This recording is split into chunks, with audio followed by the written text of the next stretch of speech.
عليكم احبابي، مرحبا بكم معايا فيديو جديد ان شاء الله.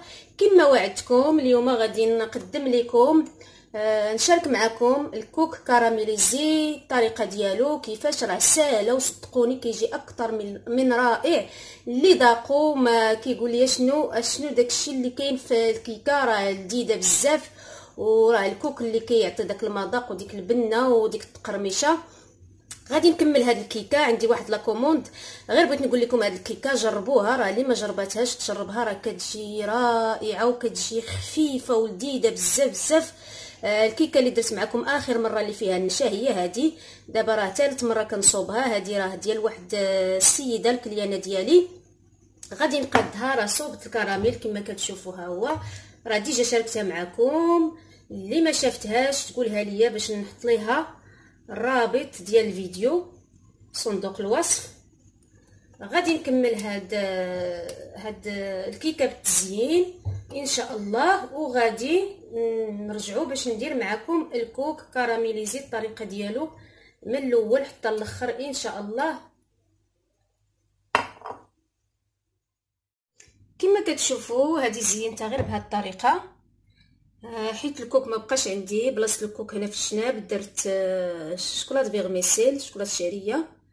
دابا ان شاء الله غادي ندوزو للطريقه ديال الكوك.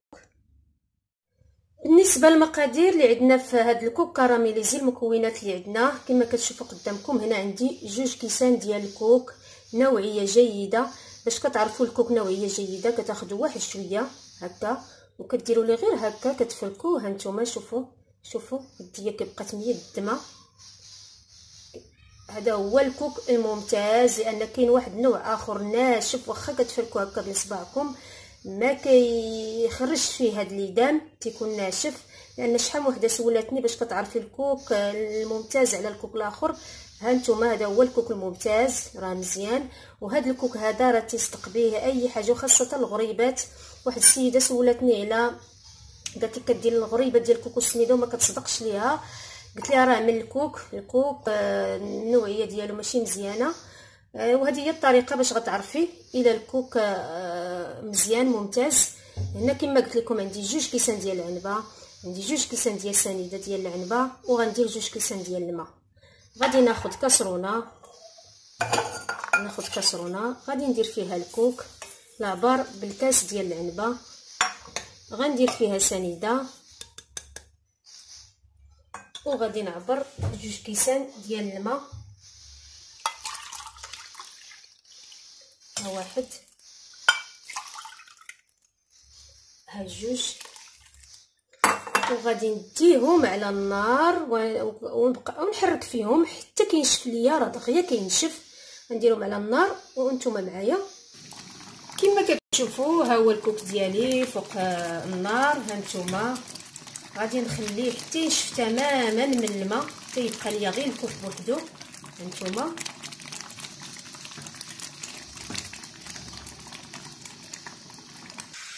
كما كتشوفوا دابا هانتوما الكوك نشف تماما، ما بقاش فيه الماء، نشف. راه غادي نطفي عليه دابا البوطه. من بعد ما كنطفي عليه البوطه كنزيد عليه واحد المعلقه، ها هي معلقه كبيره ديال الزبده،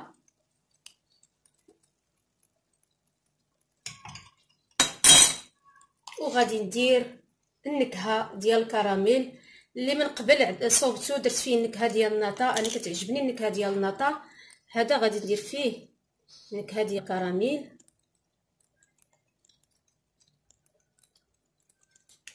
غير نص معلقه ولا راس معلقه، وكنحرك كلشي.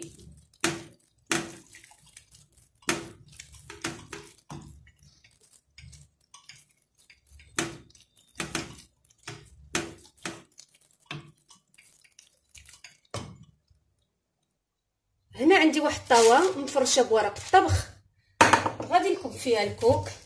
انا راه كثرت شويه النكهه، ما تديروا غير راس معلقه، انا كثرت واحد شويه الحق معليش، يجي فيها المذاق ديال الكراميل كيجي فيه زوين. وغادي نفرشو هكا في الطاوه. الفرار عندي سخون، اللي كتحطوا الطاوه ديالكم نقصوا الفران لاقصى درجه، يعني نقصوه مزيان. انا غنديرو في ديال الغاز، نقصتو مزيان ولا درتوه ديال الضو حتى هو نقصوه. وما تنساوش مره حركوه، راه دغيا كيتحمر، راه الا نسيتوه يقدر يتحرق لكم. ما تغيبوش من حداه، مهم ديروه في الفران ومره طلوا وجبدوه وحركوه وعاوتاني ردوه وجبدوه وحركوه حتى كيولي لكم كيعطيكم اللون اللي بغيتو وكيتكراميليزا.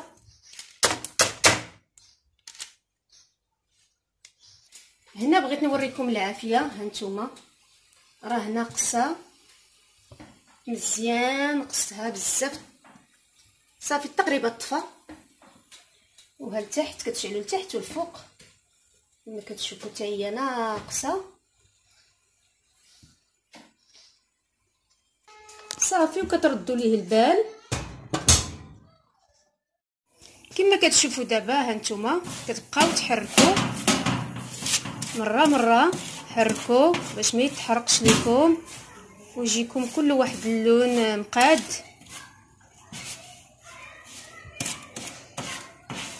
بهذه الطريقه هذه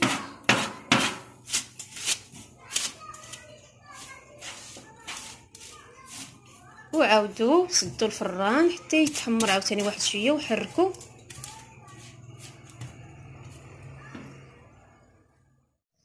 كما كتشوفوا ها هو الكوك كراميليزي، عطاني اللون اللي بغيت. راه فاش كتجبدوا كتبداو تحركوه كتبقاو تبركوا عليه بهذه الطريقه باش يكون مفركت كما كتشوفوا. هانتوما ها الكوك ديالي عطاني هذا اللون مغلوق بزاف حيت فيه درت فيه الروح ديال الكراميل، هو اللي عطى هذا اللون ديال ديك النهار. درت فيه غير الروح ديال الناطا، الروح ديال الناطا ما كيبدلش اللون بزاف. هانتوما ها هو الكوك ديالنا كما كتشوفوا. كتبقاو ديروا هاد الطريقه هذه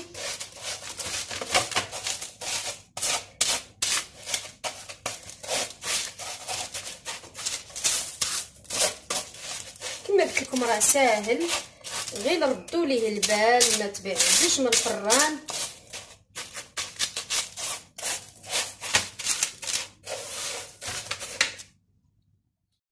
وها الكوك كما كتشوفوا درتو هنايا. غادي نخليه حتى يبرد مزيان وغادي ناخذ واحد القرعه معقمه وغادي نديرو فيها وغادي نحطو غير في البلاكار. وقت ما احتاجيتو كتهزوه كتزينوا به يا الكيك ديالكم يا لي صابلي، راه كيعطي واحد اللذه وواحد القرمشه. سمعوا القرمشه ديالو.